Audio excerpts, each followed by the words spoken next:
Hello and welcome to the Romance Track here at Continual. I'm your host, Gail Martin, and tonight we are talking about fresh starts and second chances. It's such a popular trope in romance. We just love to see people get a do-over. So we're going to talk about what makes that sexy and why we love that. But before we dive into that, let's let our wonderful panelists introduce themselves, starting with Nancy.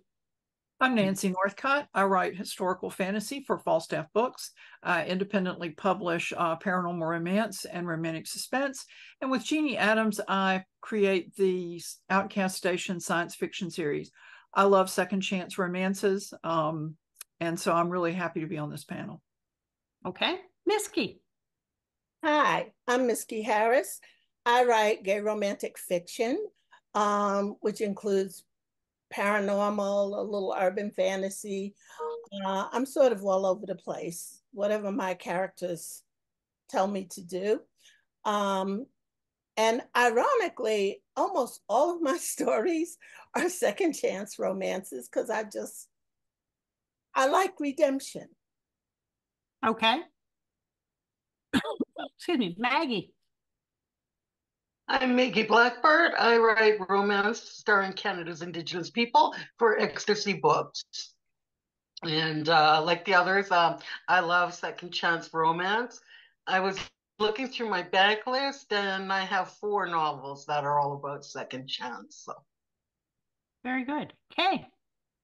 Hi, I'm Kay Evan Coles. I write queer fiction, diverse stories from the heart, and I do write a lot of contemporary, but I also have dabbled a little bit into the paranormal. I really enjoy that, actually. And as everyone's been talking about the number of second chance romances they've written, it is a good, I don't think I could put a number on it, but it's a good number for me as well, because I like the idea that you can start over fresh, especially if it's a second act kind of a second chance. So somebody who, is recovering from a divorce or something like that, instead of just with the same person having a second chance. Okay. Amy. Hi, I'm Amy Wasp. I publish under AE Wasp for Bad Decision I made a long time ago. And I write contemporary romance, got a hockey series, and then some romantic suspense. And I have not written a lot of second chance romances, just maybe one, if you looked at it, could be second chance. But this new one that I am starting right now, which is an urban fantasy, is definitely a second chance romance. 10 years separating from when they broke up till now. So I'm really interested to hear what everybody has to say about it. Okay. And I'm Gail Martin and Morgan Brice. As Gail, I write epic and urban fantasy. As Morgan, I write urban fantasy, male paranormal romance. But the whole idea of second chances, starting over, and as Miski said, redemption shows up in pretty much everything I write, because we all kind of need a little bit of redemption, I think, which leads right into the question of what is so appealing for you about the idea of second chances and fresh starts? Nancy? Well, I think it doesn't work for me unless there's character growth involved, and it gives you a chance to showcase the character's growth, and it gives the characters backsies. You get a do-over with second chance romance, preferably a do-over that you bring increased maturity and knowledge, including self-knowledge too. And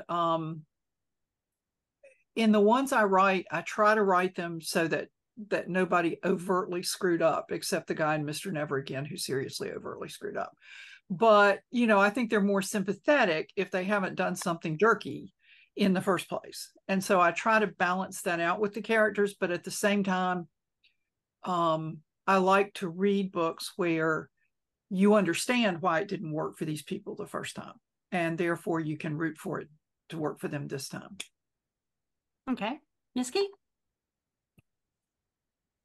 I write real life, and in real life we fall down. But I think that the hallmark of our character is that we get back up. So I give that to my characters. I don't think there's anybody that hasn't chosen the wrong person at least once. And I hate to think of a world where you know, okay, you blew it, you'll never have love again.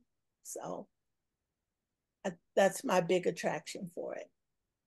Okay. How about you, Maggie? For me, I kind of what Nancy touched on.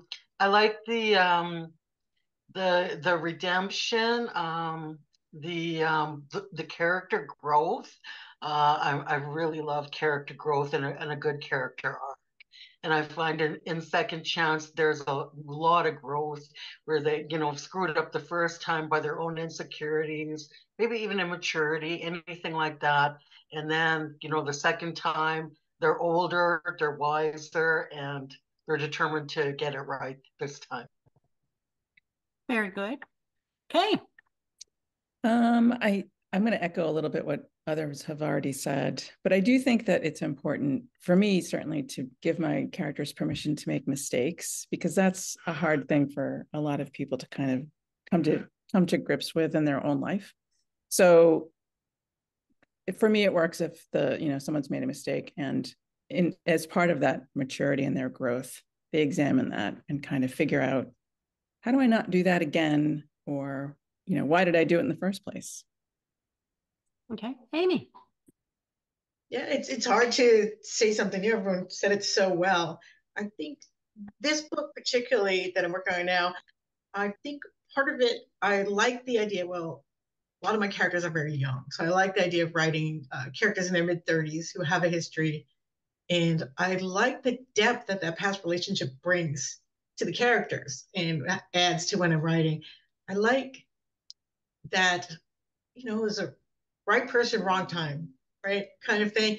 And they have experienced growth separately, but now they need to learn to see each other as they are now. And it's hard to get rid of that baggage from the past, right? To you see this younger person and you see this person, you might still have these resentments. So it's really kind of a juicy relationship to write and to read. Okay. Yeah, I want to build on what Amy just said, because I think that while there's the possibility of overcoming mistakes and getting a do-over and realizing that you screwed up, sometimes it isn't even a mistake. Sometimes the timing just sucks. I mean, maybe you meet somebody at work who you really think has potential, but you're just about to leave for a new job and they just got there. And so you can see it, but you're not going to be around. Or all those times that we're coming and going in life and we're not in sync. Sometimes you pass somebody kind of in the stream and go, wow, I think if we could have stayed in the same place, this might have worked, but the timing's just wrong. And I've had that happen in my own life where you go, that's a great person. We're just not at the right point. And sometimes you get a chance to get a do-over and sometimes you don't and you wonder. But that, I think, is something that also factors in to these stories, especially when, people knew each other when they were in school and then went separate ways and now they come back. So in addition to the maturity and the enhanced viewpoint and all, I think that can play a big role. Now, Nancy, you brought up some things that definitely nope you out of a story.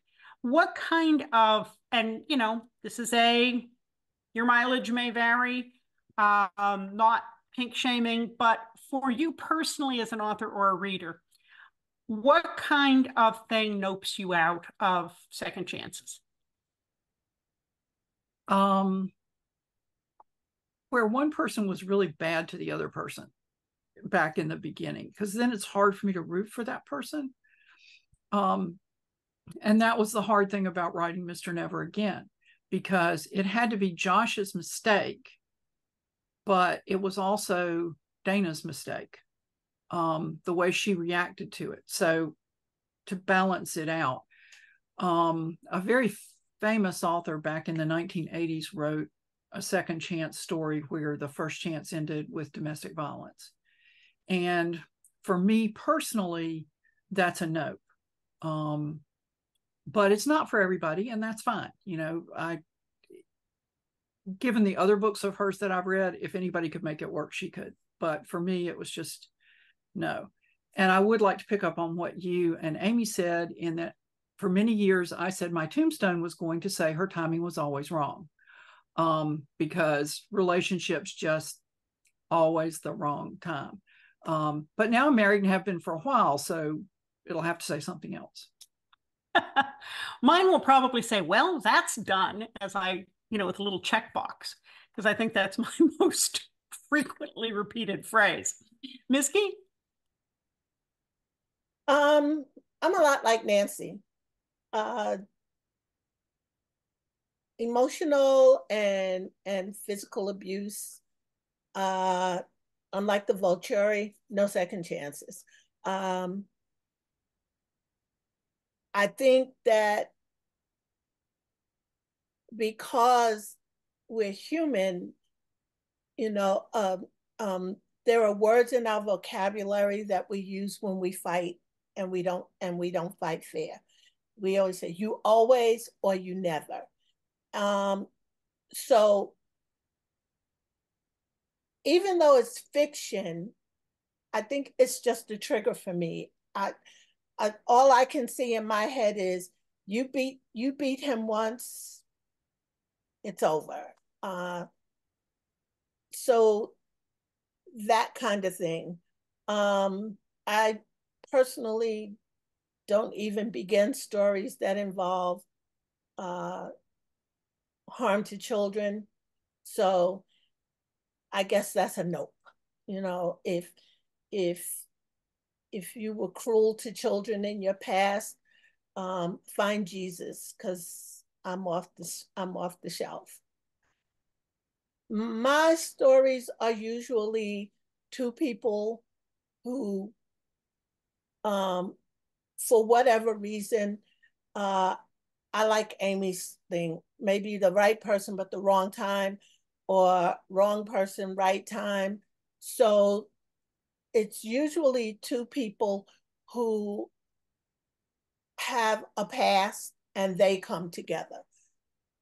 It takes the baggage and it keeps it in the pocket of the person carrying it. Okay. How about you, Maggie? What Nancy touched on, domestic abuse, it doesn't matter, who's doing the abusing, man, woman, it doesn't matter. That's something that I wouldn't read about, and I wouldn't write about. And I think infidelity as well.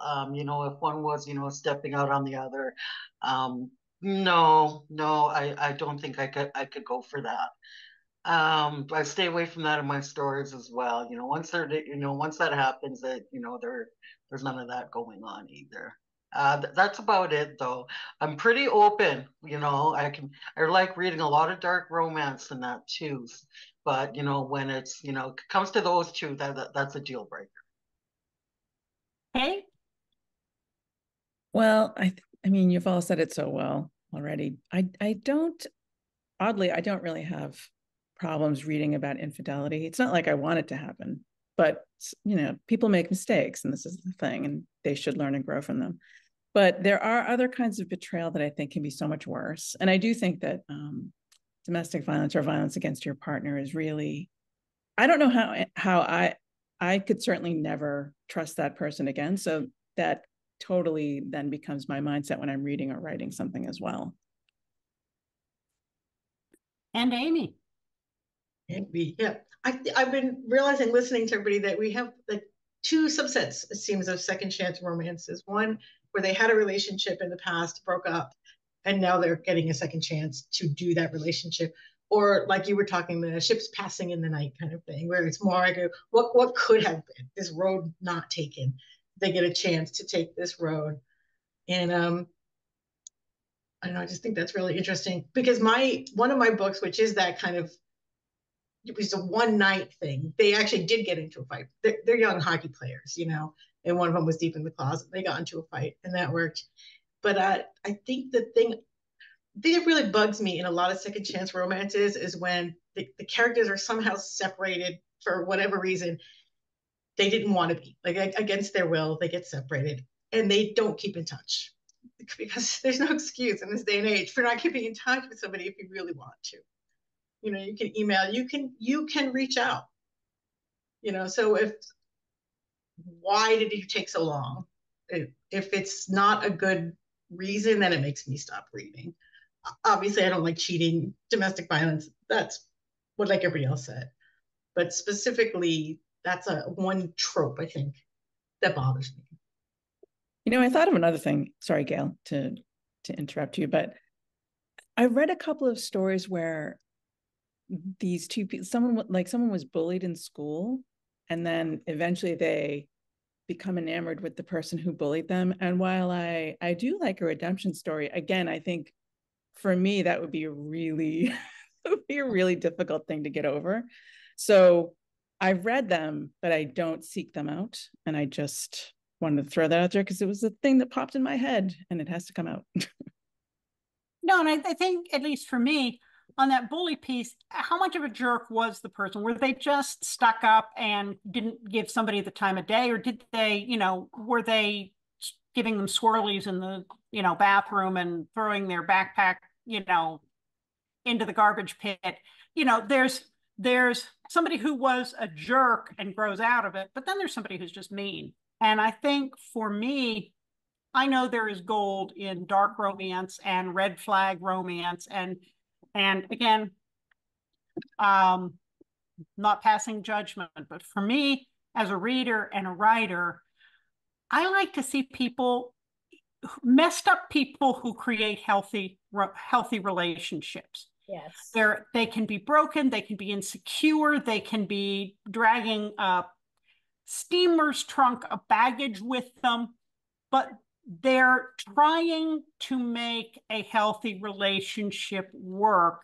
And the things that pull them apart at that 80% mark isn't something they're doing. I like to have external forces pulling them apart, whether somebody gets kidnapped or whatever it is, but not that something walks out. And that's just for me and what I like to read. But at this stage in my life, I like to see people attempting and growing into healthy relationships, and yeah, making mistakes and then coming back and saying, you know, I'm sorry, I really shouldn't have done that, but let's get past it. Because as much as people, we all love to watch people fall in love in romances, but let's be honest, the hard stuff happens after they fall in love and try to make it work. That's where the adventure begins. And so and that's why I tend to write established couples, because I want to work through those problems, and heal and see them grow. So let's talk a little bit about how those second chances manifest in our own stories. Nancy, you've mentioned a couple, but tell us a little more about that. Well, I was interested by Amy's dichotomy because that describes my second chance romances really well. The Deadly Orb, Mage's Nemesis, and Worth the Wait are almost but not quite first time around ones. And then Mr. Never Again and Embattled Mage are couples who have a history. And so I have forgotten what I was supposed to be talking about. I'm sorry. What am I supposed to be talking about, Gail? I'm sorry. That's okay. How I'm trying to keep my dogs happy. How the second chance thing plays out in your books. Oh, thank you. The Deadly Orb is also a forced proximity story. And so that forces Josh and Edie to realize that they would not have been really compatible the first time around. And it's only life lessons learned that make them compatible this time. And I said the hero of Mr. Never Again was Josh earlier. He's not, he's Blaine. But that too is a forced proximity story because they're on assignment together. It's a work colleagues kind of thing. And Mage's Nemesis is a bodyguard story. And so that puts them together and the attraction is still there between them. And then they start trying to work through it. And of course you have to have conflict apart from, we had this problem all these years ago, because to me, if for example, in Mage's Nemesis, when Tasha and Carter were in conflict a decade ago, she did something she shouldn't have when they were in the Navy together. And he was her commanding officer, which is why it was close but no cigar. They never did anything about it.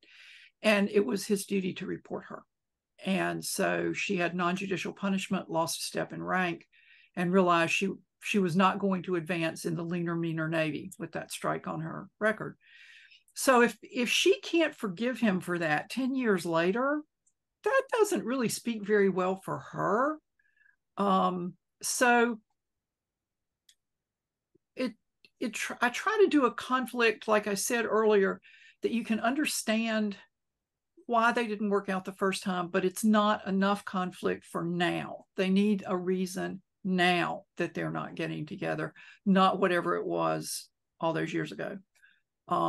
In Embattled Mage, Stefan and Mel broke up because they were graduate students when they fell in love. He's a mage physician, and he was off training with a mage healer in his little spare time in medical school.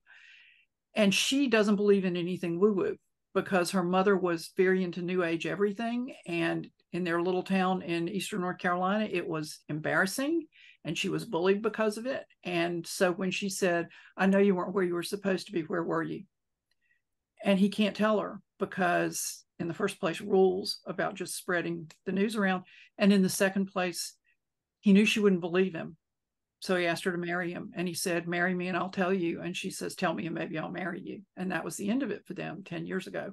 So they have to work through her suspicion and disbelief about magic and his certain level of defensiveness about, I couldn't trust you with this before. Can I really trust you with it now? Kind of thing.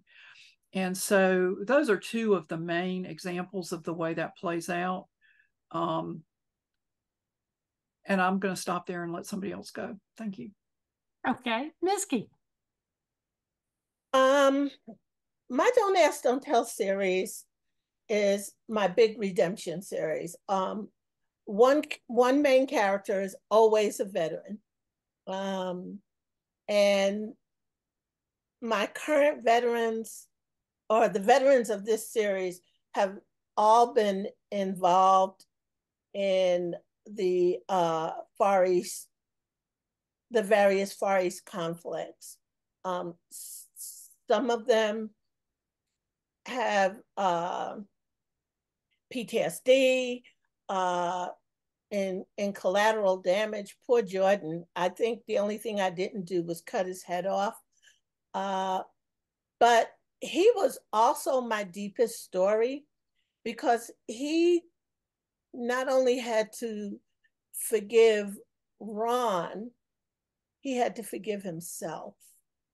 And so it's one of the things that I like to see in bringing characters full circle, that they are introspective, and because hurt people. So if you can't love yourself, as RuPaul says, how the hell you gonna love anybody else?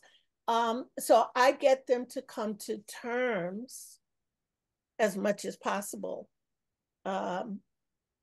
with that, because even in fiction, you don't exist in a bubble. I am starting a new series called Rich Man, Poor Man, and it comes from that. Remember the old jump rope thing? Rich man, poor man, beggar man, thief. Anybody? Okay. If you're British, it was tinker, tailor, soldier, sailor. No, still? All right. Well, yeah. I took the American version and the British version, and I made titles out of them. And so basically, in the first book, Rich Man, Poor Man, one of them is always going to be in need of a lot of emotional redemption and restoration. I really get hooked on that. but that person is also going to have to do some self-forgiving, because I think sometimes what happens when people try the second time around, the problem is it was always somebody else's fault.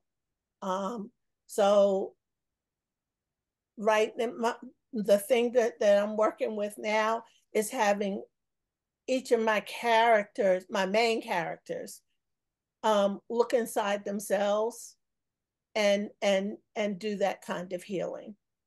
I get very deep and spiritual, either that or very dramatic. So fiction follows life. So yeah, absolutely. Maggie? What was the question again? What kind of second chances and fresh starts have you used in your books? Oh, okay. Let's see. For Back Where You Belong, I don't know if you can see that. It was when they were teenagers, and the one wasn't ready to come out. He wasn't ready to address who he really was, and so they broke up and went their separate ways. He needed time to finally realize who he is. And so when he comes back to the community to take care of his sick mother, that's when the two reconnect. But the other quite isn't as forgiving. He's a little bit bitter about it. You know, he's since moved on. He's been in relationships and that. So that was one of them. For this one, The Circle is Small. He had to leave the community. Guilt consumed him after he shot and killed a 15-year-old boy in his line of duty as a police officer. And he could not handle it staying there anymore. And he wanted the girl he was seeing to move with him to Winnipeg, but she didn't want to leave the community. She wasn't willing to go to the city, so they broke up and each sort of moved on. And again, he has to come back to the community for a reason, and that's when again they start meeting. Those are about the only two that I can think of. There's other ones too, but I'll just keep that short and sweet. Okay. How about you, I'm not a big talker. How about you, Kay? Like Maggie, I wrote with a co-writer, actually, Brigham Vaughn. I wrote a couple of books in which these two young men they met in college and they became friends.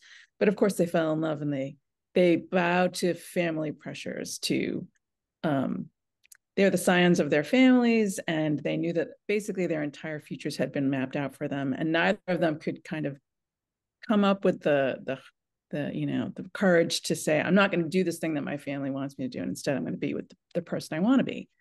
So eventually, of course, one of them decides he can't handle it anymore and confesses how he feels, and the relationship falls apart because the other, his enamored person, he still isn't ready. So eventually they have to figure out how are they going to live their authentic lives and be brave and get over and also forgive each other for letting each other down.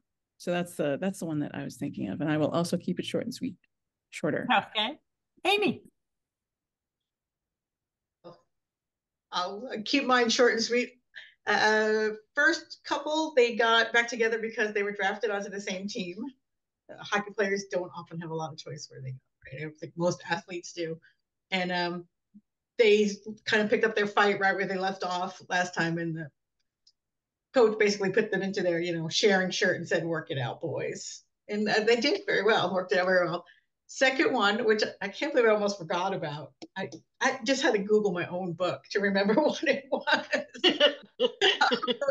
So one guy, it was my romantic suspense, and this guy's a con artist, and he is blackmailed, encouraged from beyond the grave by his mentor in his will to fix this mistake he made, to go reconcile with the boy he loved when he was a teenager. complicated by the fact that he has, faked his own death and had several identities, and is a professional con artist on the run from bad guys at this point. So that was fun to write. And then this one, it's literally fate that brings them back together. They broke up for very good reasons, and they did keep track of each other, unbeknownst to the other person. They didn't speak, but you Google, you keep an eye on it, the Google alerts out. And things were never right. And now fate has brought them back together because it is an urban fantasy. So they don't. I've used a variety in mine, and sometimes the second chance isn't so much with the new person as it is getting the courage up to try again because they've been very badly burned by somebody in their past. And so while they wouldn't touch that person from their past with a 10-foot pole, that's kind of often generalized to be very mistrustful when a new possible partner shows up because they're afraid of being betrayed or being let down. They're afraid of history happening again. And so, especially since a number of my characters tend to be a little more in their late 20s, early 30s, they have a chance to have some of that personal history. And so I enjoy seeing them get over those speed bumps. In a couple of cases, it is that one person has woo-woo and the other person doesn't believe in woo-woo. And so that usually ends up with somebody almost dead or nearly getting killed before, yes, I guess the woo-woo stuff is true. And then they get together. And in Kings of the Mountain, it's two people who grew up together. One of them's had a crush. They've had a crush on each other since their teens, but the older one is afraid that it's proximity and that when the younger one actually gets a little older, and they're both in their late teens by now, that, he'll want somebody else, he'll want more, he'll want something bigger. And so he runs off to the army for 4 years to give the other guy a chance to have space. That doesn't go over well. And so then they really do have to get past that, even though it isn't time. The time problem turned out not to be a big deal. I can't believe you ran off and left me for 4 years. That takes some healing. So it's kind of fun playing with things in a variety of different ways. Well, folks, as usual, we've blown through our time. So I want to have a chance to go around and give everybody the opportunity to tell us where we can find you online. And if you have a new, recent, or upcoming book, please make sure to let us know. Nancy? You can find me at nancynorthcott.com. I'm still on X, and it's still called that this week. I don't know how long I'm going to be there, but I'm at Nancy Northcott. I'm also on Blue Sky as Nancy North. I have a Facebook page, but I'm very rarely there. I interact the most on X. My most upcoming release is actually a trio of short stories that'll be out within the next month that are kind of between the pages of the novels. That they're the things that weren't important enough to be in the book or were featuring the wrong character to be in the book, but they are important to the lives of the characters who feature in them, just not to the main plot of the romance. So one is called White Lace, Holly, and Magic, and it's a sequel to Mage's Nemesis. One is called First Christmas, and it's a sequel to a book called Renegade Mage, which is not a second chance romance. And the third one is historical fantasy, and it's called Evil on Twelfth Night. And it was really, there were fewer Twelfth Night customs in Hanover than I thought there were. I mean, unique to Hanover. So that was interesting. But those are my next upcoming releases, and they should be out within about the next month. And my second chance at love stories are all behind me. Okay. Miski. I can be found on all the usual offenders. I actually have a TikTok page. I have a granddaughter, God bless the young people, who is managing my TikTok page. So I probably look much cooler than I am. I'm on X, like you said. I guess that's what they're calling it this week. By the time this airs, it'll probably be something else. I'm hard to find on Facebook lately. My PA posts, but people DM me all the time. Are you all right? that's because I've given myself the challenge of 7 books for 2024, plus 3 cons and 4 signings. So my closest work, a group of us got together. We're doing a charity anthology to benefit H.M. Wolf. She's very sick. It's something that's been coming for a long time. And so my story, tentatively called Acing History, don't hold on to that title, but it's an offshoot from Gingerbread, which was my Christmas story. And the 2 characters have a little distance in age. Carter's 27, Carter's 40, and Granger's 27, and they're both rolling out of bad relationships. So, but I always like spunky grandmothers or mothers, and in this case, it's an aunt, and so she's gonna bring these 2 people together. Alongside that will be Rich Man, Poor Man, which I hope to finish before I go to the UK. It's one guy has the woo-woo, the other one doesn't believe in it, and even when it's right in front of his face. So seeing how that comes out is going to be good. Okay. Maggie. Yeah, you can reach me at maggieblackbird.com. All of my social media links are there. And my latest release is Twisted Beauty. It's a male-male dystopian romance starring 2 Indigenous males. And so check it out. Nice. Okay. You can find me on kevincoles.com. I am also on all of the usual offenders. I am not very active on Facebook, but I do check Threads. I check X, whatever it is now, and Instagram. I have a book coming out probably in February called Hooked on You. No, sorry. It's in the Hooked on You universe, and it is called Color You In. And I'm excited about that. It is a rivals to lovers, single dad kind of a thing happening. And the longer I feel like I've been writing it my whole life. You know what I mean? It started out as X number of words, and suddenly it's so much bigger. So I'm excited to get that out. And then I'm also planning to write some urban fantasy this year. Very good. Amy? Sorry, I keep muting myself because it's a little bit loud in my background here. I actually am on Facebook. My Facebook group is probably the best place to find me, Amy's Wasp Nest. I think if you just search Amy Wasp in Facebook, you'll find me. I don't do a lot of social media, but I'm good at responding to messages, and my website is out of date.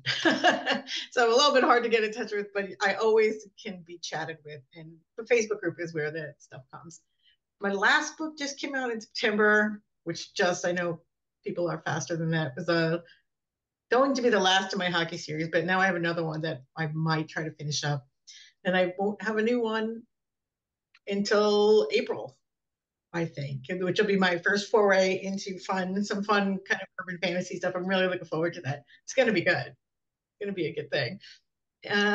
So yeah, and you can find me on Amazon. All my books on Amazon. Okay. I'm pretty easy to find at gailzmartin.com, morganbrice.com. I'm on all the major social media under one or both of those names, so if you spell them right, you'll find me. The most recent book out is Signs and Wonders in my Witchbane series under Morgan Brice.